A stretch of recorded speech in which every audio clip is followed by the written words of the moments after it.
Welcome to Take 10 with the Tennessee Tribune.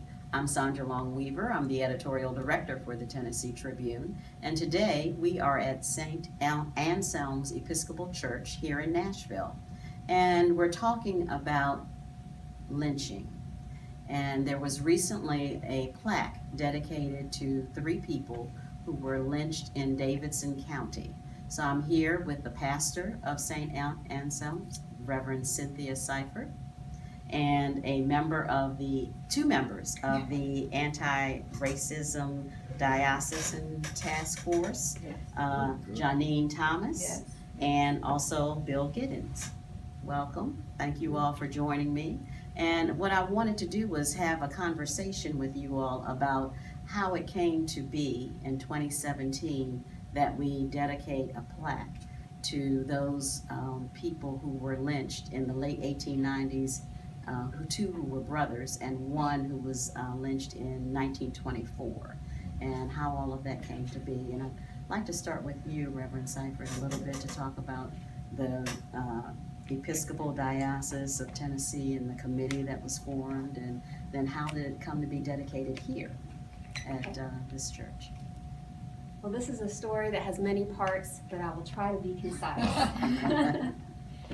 And in 2015, in the summer, as you all will remember, Michael Brown passed away. He was shot In Ferguson, that's Missouri. right, Ferguson, Missouri, and this was just one of many killings of unarmed black men that had happened in the last year prior, and maybe a couple years, and there was a lot of pain and unrest about this.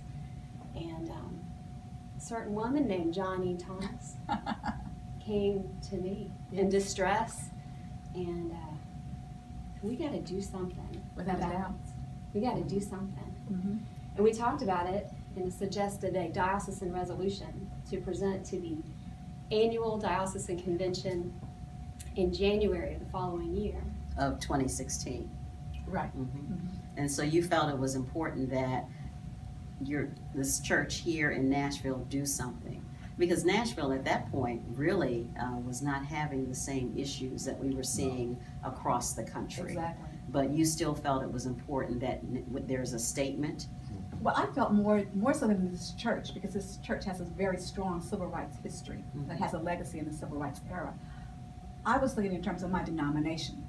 The Episcopal Church should take a stand, because it is far from me.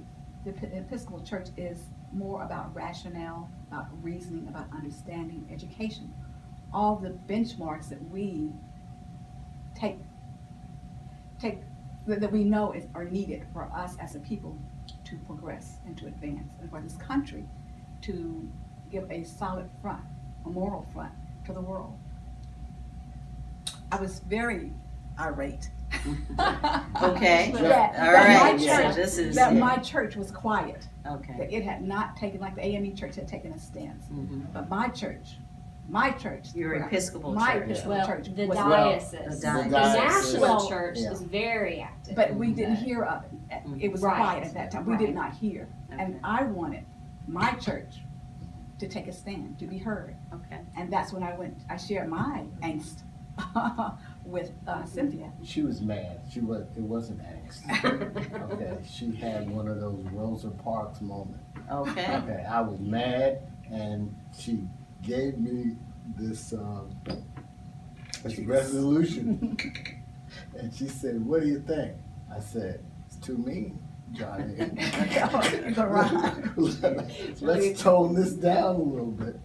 And we then submitted it To the diocese. to the diocesan convention. Okay. You have to remember that the convention is all of the Episcopal churches in Middle Tennessee. In Middle Tennessee. Right. Okay. Of which there are only 2 majority African American Episcopal churches, St. Anselm's and Holy Trinity Holy Trinity. on Lafayette Street. On Lafayette Street. Okay. So when we submitted the resolution, we got pushback From the rest of from the rest of the folks. Yeah. And how did that work? Well, normally a resolutions hearing at diocesan convention is a sleepy affair and not well attended. I see. And so the resolution came from our delegation. And so we represented, came to speak to it, should anyone have any questions, and they did. First thing we noticed was that the room was full. And I thought, Wow. they're not here for us, are they? Oh my. And sure enough, people had come to contest the resolution, which was not yet finished. Wow. It was a meeting to kind of massage it and make it presentable to the convention. So it wouldn't be so mean. as you Right. We had said. toned it down. You had already Well, toned it it was- down. Oh, yeah, right. You know what? Well, apparently. Mean is the wrong word. Thank you. Anger. Yes. Okay. Okay. Yeah. Wouldn't be So so it angry. is- Did I not agree. pull punches. Right. Yeah. Very specific Okay. about police, use of force Yeah, against force. minorities, Mhm. and the need to do something about it. And so we had a DA, I believe, Yes. District a attorney. district Yes. attorney from an outer county Yeah. who came and spoke to contest the resolution, and that the moderator of the session said, would you like to change some wording? Mhm. And he kind of was confused, and no, he was already ready to argue the point, and he did for a while. Mhm. And then another lady stood up who was the wife of a police officer or sister-in-law or something, and she spoke at length.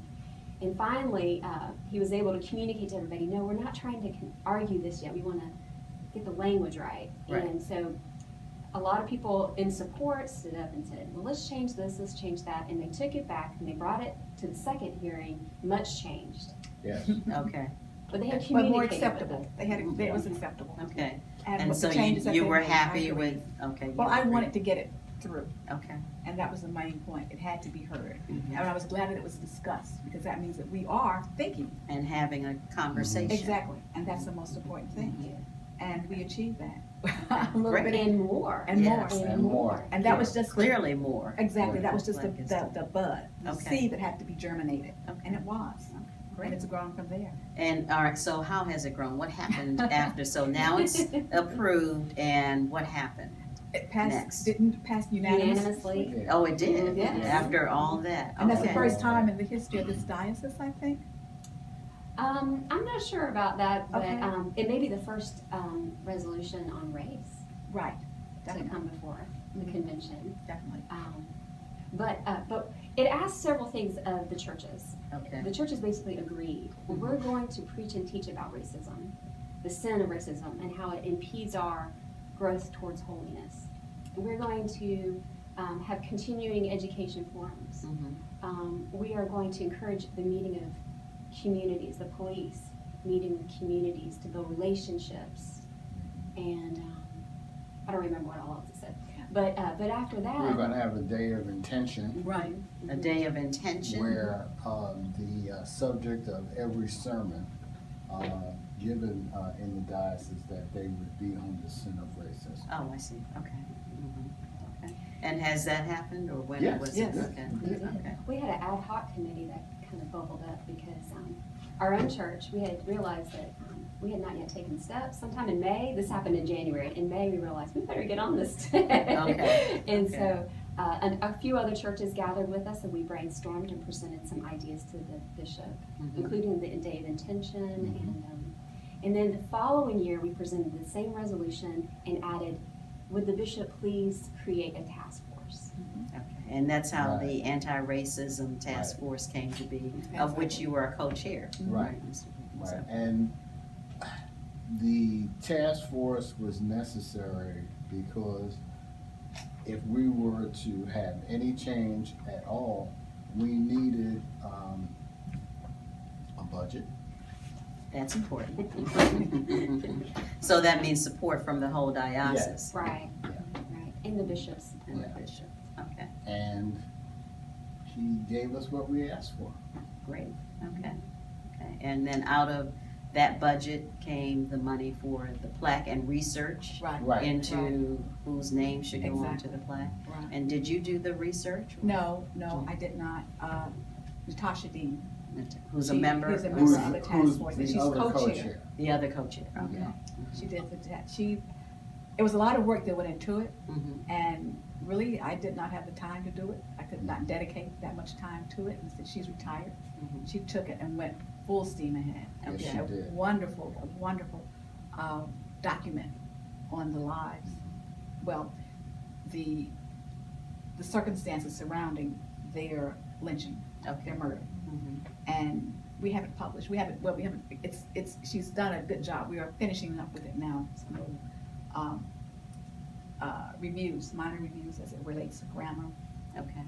and context. So then there will be a publication It from can be. the, That we want to the share. task force that you'll Yeah. share And with, see, not just throughout the diocese, but with right, other- and we're still growing, because on the plaque, it does say an unknown others. Right, At that time, we could Right. only document, we found 6 people, but not all 6 were lynched in Davidson County. Of okay. the 6, we can confirm 3 And the names of those 3 are are? on the plaque, Right, the and monument. the name, Oh, Ephraim and, Ephraim Grizzard, right, who were brothers? yeah, Ephraim Right. and, was it, Henry? Henry Grizzard Mhm. and Samuel Smith, who Okay, was and the Gris- brother of a person that had been, detained.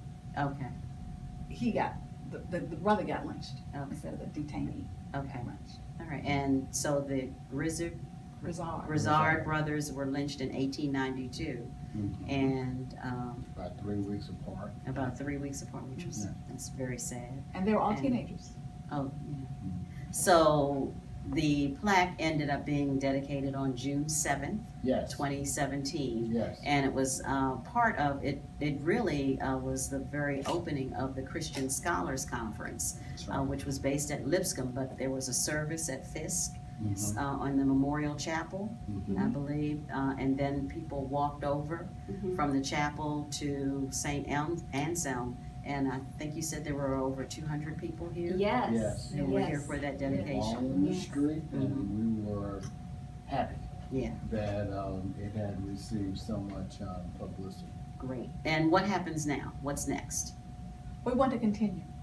We, in one term, 2 things. We want to continue identifying those people who have been lynched. In Davidson Davidson County? County. Okay. And then in the diocese of Tennessee, Middle Tennessee, Mhm. we want to go into each county and Okay. identify the same and have memorial markers there. And we have, working with the Tennessee Historical Commission, who has agreed to support us in that effort, All right. if we do the work and what's necessary. All It will right. help. All right, And well, so that's one of your. that's a lot of work. Yeah. It's a lot of All right. work. Yes. A lot of work. So we will see you again. Yes, well, thank you very much for joining me today.